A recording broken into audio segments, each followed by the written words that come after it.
ಡಾಕ್ಟ್ರೇ, ನಾನು ಬೆಳಗ್ಗೆ ಲೈಟಾಗಿ ಒಂದು ಇಡ್ಲಿ ತಿಂದು ಮಧ್ಯಾಹ್ನ ಮಿನಿ ಮೀಲ್ಸ್ ತಿಂದು ಸಂಜೆ ಚೆನ್ನಾಗಿ ಊಟ ಮಾಡಿ ಮಲ್ಕೋತೀನಿ. ಆದರೂ ಗ್ಯಾಸ್ಟ್ರಿಕ್ ಬ್ಲೋಟಿಂಗ್ ಆಗ್ತಿದೆ. ಅದಕ್ಕೆ ಇನ್ಮೇಲಿಂದ ಉಪವಾಸ ಮಾಡೋಣ ಅಂತಿದ್ದೀನಿ. ಹೆಂಗೆ? ಆಯುರ್ವೇದದಲ್ಲಿ ಒಂದು ಶ್ಲೋಕ ಇದೆ, ಪ್ರಾತಃ ಗುರು ಭೋಜಾತ್ ಮಧ್ಯಾಹ್ನಂ ಲಘು ಭೋಜಯೇತ್ ಸಾಯಂ ಚ ಲಘು ಚ ಭೋಜನಂ ಅಂತ. ಅಂದರೆ ಇದರ ಅರ್ಥ ಬೆಳಗ್ಗೆ ನಿಮ್ಮ ಡೈಜೆಸ್ಟಿವ್ ಫೈರ್ ಚೆನ್ನಾಗಿರುತ್ತೆ, ಜಾಸ್ತಿ ಊಟ ಮಾಡಿ, ಮಧ್ಯಾಹ್ನ ಬೆಳಗ್ಗೆಕ್ಕಿಂತ ಕಡಿಮೆ ಊಟ ಮಾಡಿ, ಹಾಗೆ ರಾತ್ರಿ ಆದಷ್ಟು ಕಡಿಮೆ ಊಟ ಮಾಡಿ ಅಂತ ಹೇಳ್ತಾರೆ. ಹಿಂದಿನ ಕಾಲದಲ್ಲಿ ಸಾಯಂಕಾಲ ಆದಮೇಲೆ ಊಟನ ಮಾಡ್ತಾ ಇರಲಿಲ್ಲ. ಅವ್ರಿಗೆ ಈ BP, ಶುಗರ್, ಹೊಟ್ಟೆ ಬಜ್ಜು ಹೆಸರು ಕೇಳಿಲ್ಲ.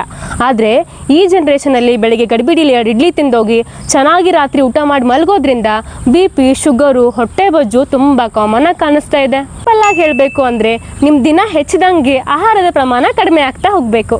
ಆಯುರ್ವೇದದಲ್ಲಿ ಅಜೀರ್ಣ ಭೋಜನಂ ವಿಷಮ್ ಅಂತಾರೆ.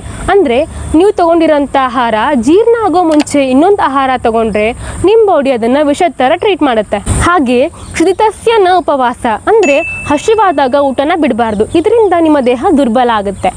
ಆಯುರ್ವೇದ ಹೇಳೋದಿಷ್ಟೇ, ನಿಮಗೆ ಹಸಿವಾದಾಗ ಆಹಾರನೇ ಔಷಧಿ, ನಿಮಗೆ ಹಸಿವು ಇಲ್ಲದೇ ಇದ್ದಾಗ ಉಪವಾಸನೇ ಔಷಧಿ ಅಂತ ಹೇಳುತ್ತೆ.